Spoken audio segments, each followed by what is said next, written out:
Yabeka ne sene etie da bia. Ye wana ho. Ye mfa bi nka ho. Ena meka kire ye nyi bi nso mfa mfiri mu. Ba sab ye de obuo ne die ne bekasa. Esa se ogide eni arehye mu se mu amohwe mu tie mu nim nyasa bebre kyan ye. Ye mane nkwa ense bi yenim ye bekoso asuan so de afiri mu. Ye dia obrase no obuo ye adwuma we nyina no ye mfa hu nso nkomene kasa abra asem na wonom no ye nkọ we ani. Ye beka ne sane ete ye de akekere ye man. Medin de akwasi ensia Asem Yi Di Ka in a happy birthday. Who is a special one? Enko Efma, the leader of the Alternative Force for Action and Independent Presidential Candidate, Dr. Sam Ankra, and your birthday. Doctor, I will show happy birthday. We every day afa team ho. Omusu Nyankopon won hira.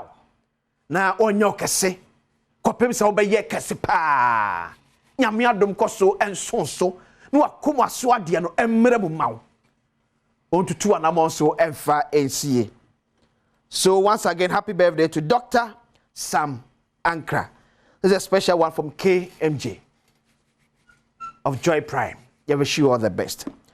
So you are in our senior high schools, no, combo. I'll remember kwama so akwakodi enkomo na mene awofo ne akyerɛkyerɛfo nkabom kuo. Ya ewo ye schools ahodoɔ mu. Because as I say, and I'm catch us a fitty Monday in the Benjamin, medical woman, and says, Uncle Moyedi, and yet now free SHS by and start here. A order that.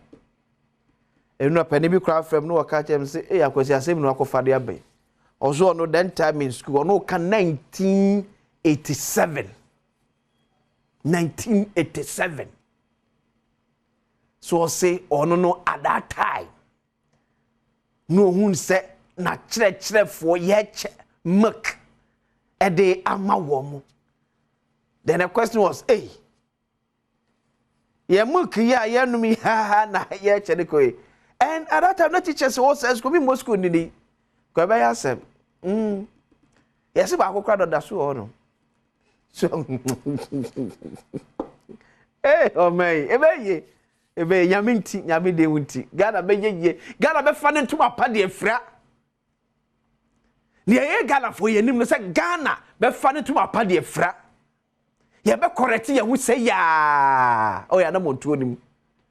because ya anye ni se ya ne kono emfa na teachers almost best say also that one kind year pa run best 30 or 40. Ni ache school mock obi a tre almost so a course omo kwa kodidia table ba ko na fa nipa be say 8 to 10 no ye mama mock ba ko so it's like hey na we there I don't no ko remu a say onim te 12 for tactics say see the niema no eba ni ahye da horde old ones no e kan ma wo fro abana ke be pia old ones na ba ni mu. Send be expiry date no enchi no near pia old ones no kwa chire near shall see the new ones no into one more so never with the cabes 2-3 months na expire it was see free system nim na space eba honum storeroom honum so kwan fa so de ye free o say o see ni ma na eche e de mayo tell say ankomo aye di enye nne nkombo start ya che but I believe say yakuya nim ya no o see etimi ye ho bibi o see etimi ye ho bibi because sometimes we go I think this year yeah and I'm say for air threaten everyone say tewu for e kase aduane e de esom ye mofra no e schools mu no enya nika enya kono and I'm say yes mudika because kwabrani afa aduane afa insecticide spray na aka ho aduane no fire no wa fa mo boto no be se miensa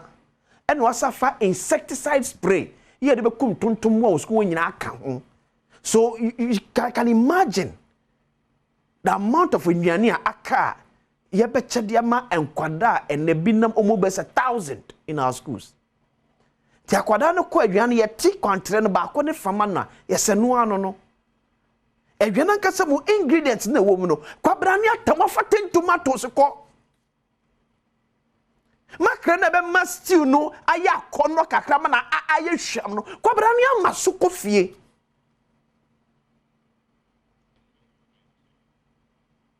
Mami kwa maso na mene arinsam kodi ekwona kasama for the ma awofo ne achechefo ekabom ko na yawo National Council aroti bika mo channel pay eba Asem Yi Di Ka dwumede so on Adom TV Yo ni akwati mpacho mejo go boko de boko so nye boko are nye boko ni wati ne nyina agina hen say awofo ne achechefo kabom ko asem mo ye ne den Yo mini me da se na me fa akwenye so di nchi akese ama Adom FM etiefu ena afefo nyina na asama abetu ye ni media se na wudi kankan no eya de dada ewo ho ekoso a wo various schools ni mu abebi aduane kwa na ewo the way a omo ye ne fa na ebi akakopie be ebi enye se pie na ye hawa ne se eya system esanse idane nankasa na ahia na ye de ko schools mu yenim se idane wasem ayedin ewo senior high schools mu na nkwado do e ko school bebe na idane na enso dane wa kwa mu kobi ebi kwa dane wa no kwa na enso mu nyina atinya akokotan didi intina adentina kakra na ye de ba me na wo se efa bebe nye se efa yes we de yo out here eya system eya tete yes se one pass bibi sa ekos so a and ye was asutwi bi eba but ye nim se eya de a eya na ewo ho nka tete na ekoso pa akoso a che but say mra so say ye beye a comprehensive investigation pa e was various schools no mu me ye hu be nyama bebre na no de fa checking items here di koi awofo na ye di ko schools se bia mo ye cleaning ni ade wo schools no mu inti adenti na wo se e bi fa baby intos na ya he na ye de ko e mo bag ahe na ye de ko spray yi ye de spray amankode yi ntontom abom ho ban afen so na no so e fa baby enye se fa media eya reho ye as a council yes so cry ye condemn such an actor e cost e we schools no ye dey call for a comprehensive investigation say be ye thorough investigation pa na ye hu say sad we no e umra so say was say to etwa it ye as a council so ye dey ni betu fom na ye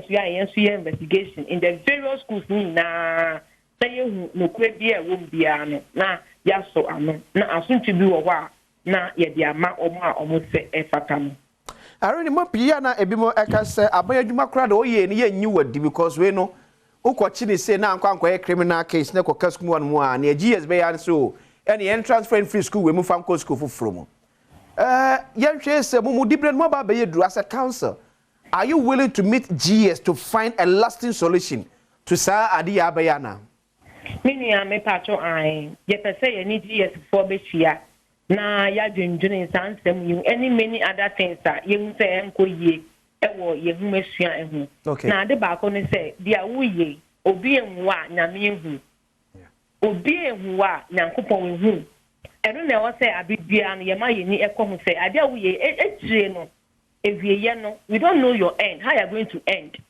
so mo okomodi akombedi obi because of what they are wo ye ni ntino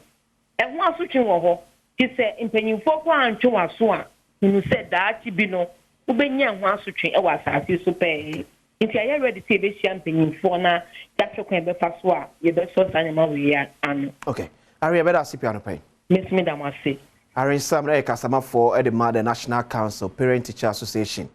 ekuo na wote say en no ehwetwe nkomo no e ja asem nyina no abo no tofa no obi ehu a nyame ehu mo wia insecticide spray no obi ehu a nyame ehu na kenya asem so ne enka katin tomatoes ne makrede o fa insecticide spray kan wo yedai uko spray so nya asem ne enka tin tomatoes ene makra wafa no o safa insecticide spray e kan wo yedai so we're looking forward to see how sa omone GS nkomodie no ebe kode afa kwado o se etimi esi ano kwan because airtime kura enyefa nya kono ni kwase etena omamne yeso so saade we so ye pe kwan we betimi afa so de tu ase kura de free ye schools awodo no emo